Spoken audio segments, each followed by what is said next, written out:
Assalamualaikum warahmatullahi wabarakatuh. Perkenalkan, nama saya Maulinda, Stanbu 040 2018 0095. Baik, di sini saya akan menjawab pertanyaan dari materi yang tadi disampaikan oleh Bapak Hardianto Janggi. Pertanyaan yang pertama, bagaimanakah kaitannya euthanasia dalam perspektif HAM?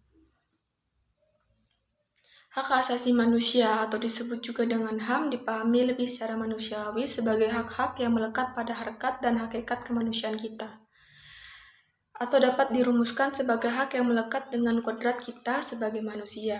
Istilah tentang hak asasi manusia tentunya sudah sering kita dengar dan tidak asing lagi. Salah satu HAM yang paling asasi adalah hak untuk hidup. Lalu, bagaimanakah dengan hak untuk mati? Kita ketahui bahwa PBB telah mencantumkan sejumlah hak asasi manusia yang diatur dalam The Universal Declaration of Human Rights pada tahun 1948, dan hukum untuk mati tidak dicantumkan dalam piagam PBB. Indonesia tidak mengakui hak untuk mati sebagai salah satu hak asasi manusia. Indonesia hanya mengakui hak untuk hidup sebagaimana yang telah diatur dalam Undang-Undang Pasal 28A dan Pasal 4, 5, 7, dan 8 Undang-Undang Nomor 39 Tahun 1999 tentang hak asasi manusia. Adapun peraturan secara universal terdapat dalam Pasal 3 Universal Declaration of Human Rights. Pertanyaan yang kedua, bagaimanakah kaitannya euthanasia dalam perspektif hukum pidana? Pada saat ini belum ada satu perundang-undangan yang secara khusus mengatur tentang euthanasia. Di dalam KUHP juga tidak ada satupun pasal yang memuat kata euthanasia, namun tersirat pengertian euthanasia dinyatakan pada pasal 344 atau 344 KUHP yang berbunyi, barang siapa merampas kesungguhan hati diancam dengan hukuman penjara selama-lamanya 12 tahun. Pasal 344 KUHP merupakan jenis euthanasia yang bersifat euthanasia aktif.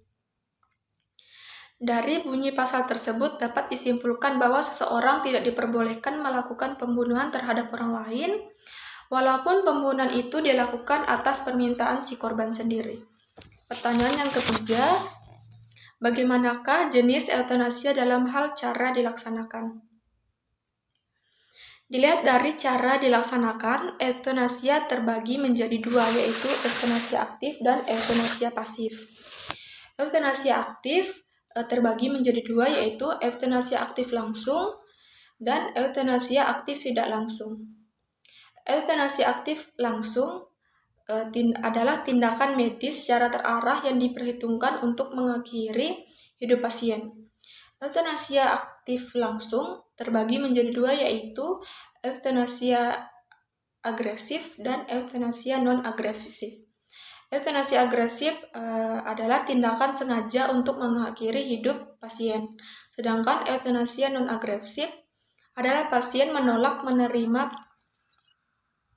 menerima perawatan medis sehingga menyebabkan kematian. Euthanasia aktif tidak langsung adalah tindakan medis untuk meringankan penderitaan pasien, namun karena resiko dapat memperpendek hidup pasien. Yang kedua, euthanasia pasif. Euthanasia pasif adalah perbuatan menghentikan segala tindakan mempertahankan hidup manusia. Pertanyaan yang keempat adalah, bagaimana menurut Anda tindakan euthanasia saat ini dalam hukum pidana maupun hukum kesehatan belum diatur secara jelas? Menurut saya, dalam hukum pidana kan sudah jelas dijelaskan bahwa tidak ada satupun pasal yang mengatur tentang euthanasia. Jadi, sedangkan di Indonesia pun euthanasia tidak diperbolehkan. Jadi, wassalamualaikum warahmatullahi wabarakatuh.